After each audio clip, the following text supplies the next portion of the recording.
Bueno, soy Laís Bello otra vez. Iniciamos la última parte de esta sesión donde daremos algunas pinceladas sobre los materiales bioactivos y las técnicas reparadoras que podemos aplicar en las curas de los pacientes. Justo previamente Mireia nos ha hablado sobre diferentes curas que se pueden aplicar, así que puede ser que algo se repita un poco. Es interesante plantear cuándo recurrir a estas alternativas. Cuando están indicadas, pues bien, serían aquellos casos donde tenemos una úlcera que no está respondiendo al tratamiento convencional, con descarga, manejo de la infección, control glicémico adecuado y curas estándar.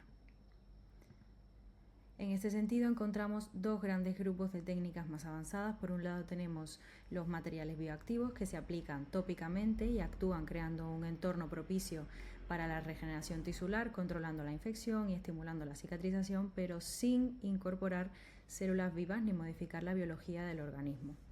Por otro lado, tenemos las terapias regenerativas, que por su parte buscan restaurar funciones a nivel celular y tisular mediante la implantación o estimulación directa de nuevos componentes biológicos. Su foco es la regeneración activa de las estructuras dañadas y no solo su reparación o apoyo externo.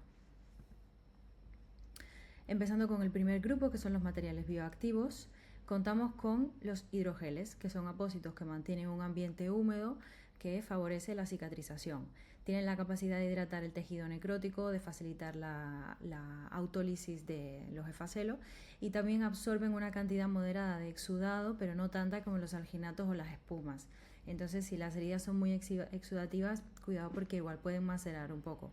Según las guías, están indicados principalmente en las úlceras que son secas o que tienen escaso exudado y cuando buscamos reblandecer costras o tejidos necróticos para un desbridamiento autolítico. Como limitación hay que tener en cuenta lo que he comentado, que pueden macerar los bordes si se usan en úlceras con mucho exudado y que nunca sustituyen a un desbridamiento quirúrgico ni al control de la infección. En resumen, el pie diabético son especialmente útiles en las úlceras secas como complemento en fases de desbridamiento, pero no sustituyen un desbridamiento quirúrgico cuando es necesario. Otro ejemplo de material bioactivo son las membranas de colágeno. Funcionan como un andamio biológico que facilita la migración de la célula, modulando la inflamación y captando proteasas que bloquean la cicatrización. Según las guías, se indican en las úlceras crónicas que no progresan después de 4 a 6 semanas de tratamiento estándar bien aplicado, siempre que tengan un lecho limpio, que no haya infección activa y que tampoco haya una isquemia crítica. Como ventaja, aceleran el cierre de las úlceras que están estancadas, pero tienen un precio bastante elevado, requieren un lecho bien preparado y sano, y igualmente tampoco sustituyen a los pilares básicos de tratamiento, que es pues el debridamiento, la descarga, el control de la infección y el control de la glicemia. Por otro lado, como ha introducido Mireia previamente, hay diferentes tipos de apósitos impregnados que nos pueden ayudar y como principales trataremos estos tres. Inicialmente tenemos los apósitos con plata, que los usamos cuando las úlceras están infectadas o muy colonizadas, siempre durante un periodo de tiempo limitado. Se tienen que retirar cuando se controla la carga bacteriana, porque si no empiezan a ejercer un efecto contrario y lo que hacen es dificultar que se cierren las heridas. Por otro lado tenemos la miel, que es útil en las úlceras que tienen biofilm o que tienen una sobreinfección leve, porque mantiene un ambiente húmedo pero también aporta un efecto antimicrobiano. Y el último del que vamos a hablar es el quitosano, que lo reservamos para las heridas que están limpias pero estancadas. Favorece la angiogénesis y la formación de tejido de granulación. En cualquier caso, todos estos apósitos no son el tratamiento principal, son coadyuvantes, no sustituyen a un desbridamiento cuando haga falta, al control de la glicemia de la infección y a la descarga de la zona. Según la revisión publicada en la revista de Medicina e Investigación, los biomateriales como los hidrogeles, las matrices, los apósitos antimicrobianos han demostrado mejorar la cicatrización frente a los vendajes tradicionales, aunque la evidencia no es homogénea. La tabla comparativa del estudio que vemos en esta diapositiva analiza o resume cómo diferentes sustitutos dérmicos y poliméricos acortan efectivamente los tiempos de cicatrización y reducen las complicaciones en las úlceras crónicas.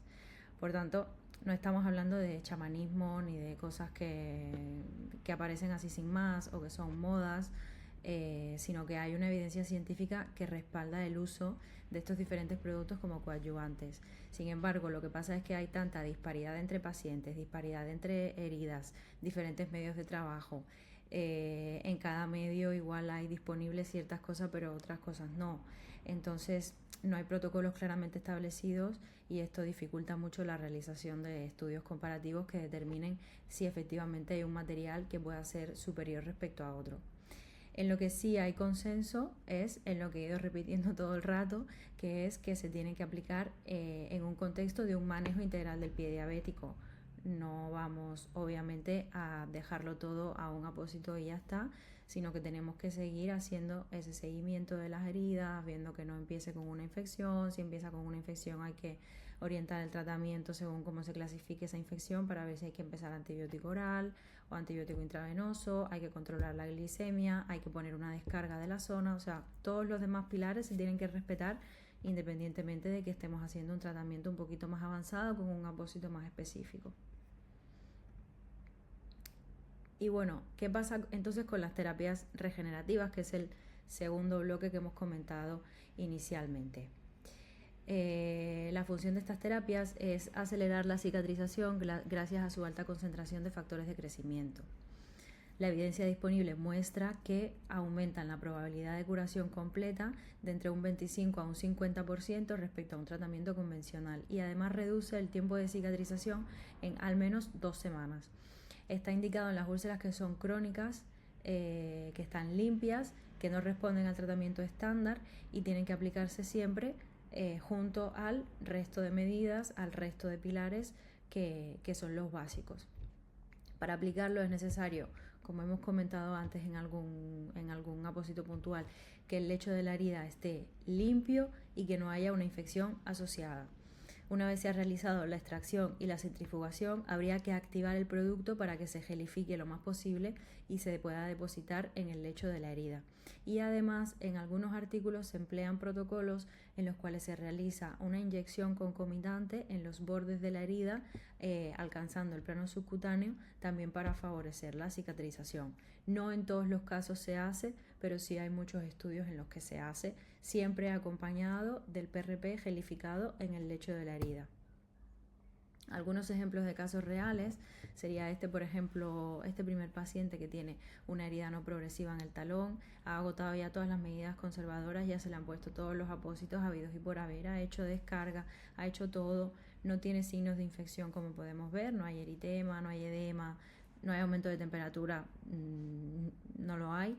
Entonces, bueno, se plantea, el paciente tiene un correcto control glicémico y entonces se plantea aplicar PRP en el lecho y en los bordes y tras 3 meses se observa esta curación total de la herida. Este otro caso es el de un paciente que tenía una escara necrótica distal en el hallux, se realiza desbridamiento de esa escara y estando el lecho limpio se opta por colocar PRP en el lecho y en el borde de la herida. En la tercera imagen se observa la aparición progresiva de tejido de granulación, como vemos aquí, y la curación total de la lesión a los 2 meses. Este es otro caso de un paciente con una herida crónica en el hallux, con un lecho limpio, sin ningún tipo de infección asociada. Esto es un poquito de maceración del borde y se logra una curación completa tras 3 meses. Y este último caso me ha parecido muy bonito porque tenemos una úlcera pretibial donde podemos observar aquí la colocación del PRP gelificado en el lecho de la herida y aquí vemos la curación tras 1 mes.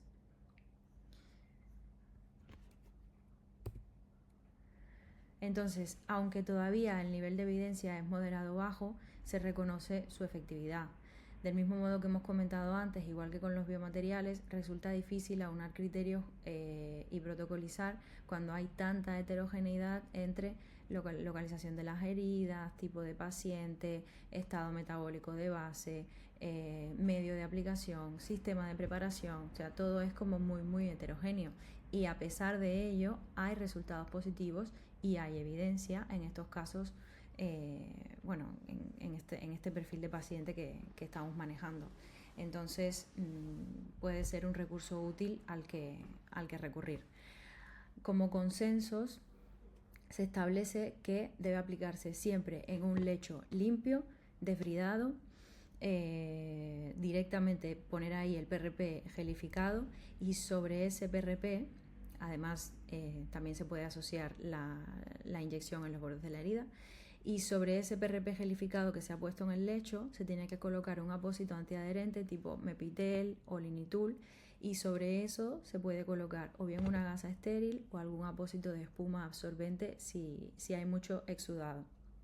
Hay que evitar apósitos con plata o con agentes bioactivos porque pueden interferir en el mecanismo de acción del PRP.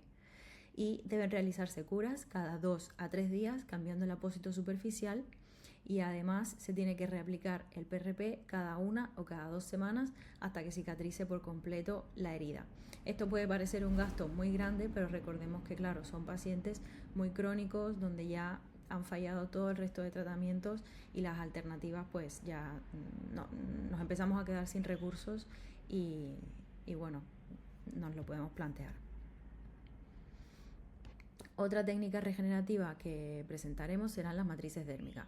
Estas son sustitutos de piel que ofrecen un soporte físico y bioquímico para favorecer la regeneración tisular en heridas que son crónicas y que son muy profundas. Las más utilizadas son las acelulares, que están hechas con colágeno bovino o porcino y que actúan como un andamio proteico para que vayan migrando células y vayan proliferando ahí. Están indicadas sobre todo en las úlceras de grado 3 y 4 que no mejoran tras ese mínimo de mes y medio de tratamiento estándar con control de glucemia, de glicemia, descarga, que no hay infección, es decir, con todos esos otros pilares bien cumplidos. Se utiliza, como he comentado, en estas úlceras que son muy profundas, que tienen una mala granulación, cuando hay una pérdida estructural muy grande, ya sean isquémicas o neuropáticas, y siempre como complemento al desbridamiento y al control de la infección. Lo que se espera es que sobre esa matriz crezca un tejido de granulación sano, a la vez que esa matriz se va integrando y se va degradando. Las curas tienen que ser muy espaciadas, evitando manipular esa matriz, y además se coloca en contacto directo, igual que con el PRP, un apósito antiadherente, o bien Linitul o bien Mepitel, y encima el apósito que corresponda según el nivel de exudado de la herida. Importante hacer una descarga estricta de la zona.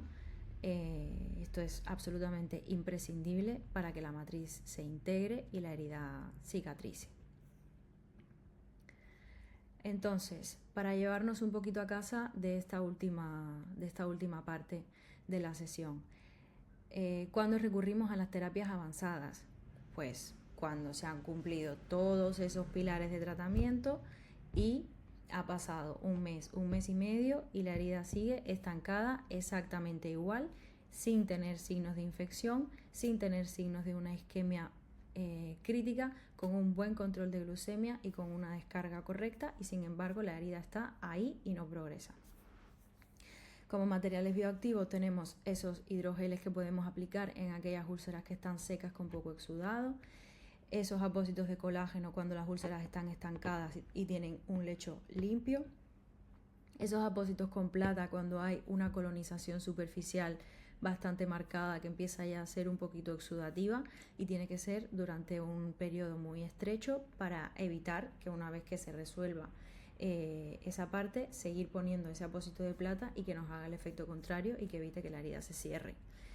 Los apósitos con miel los utilizaremos cuando haya un poquito de biofilm superficial, una sobreinfección muy leve, y el quitosano lo tenemos reservado para esas heridas que son limpias pero que están estancadas. Y por otro lado tenemos las terapias regenerativas como el PRP, que parece muy prometedor, que aumenta el porcentaje de curación hasta en un 50% y que disminuye el tiempo de curación en al menos 2 semanas. Se tiene que aplicar con el lecho limpio, cubrir con un apósito no adherente, por encima con gasas o con alguna espuma absorbente si es muy exudativo, cambiar la cura cada 3-4 días, tampoco manipular demasiado, y reaplicar el PRP tras 1 o 2 semanas hasta que se cure por completo la herida. Y por otro lado tenemos esas matrices dérmicas que son para defectos que son ya bastante más profundos. Son matrices que se integran y se van degradando con el tiempo.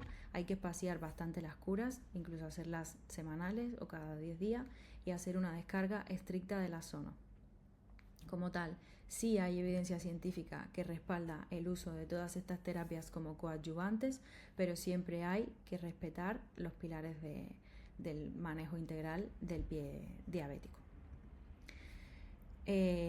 Como ya comenté anteriormente, vamos a dejar todas las guías que hemos utilizado y los principales estudios como materiales anexos a descargar y materiales de consulta. Y bueno, muchísimas gracias a todos y nos seguiremos viendo en estas sesiones.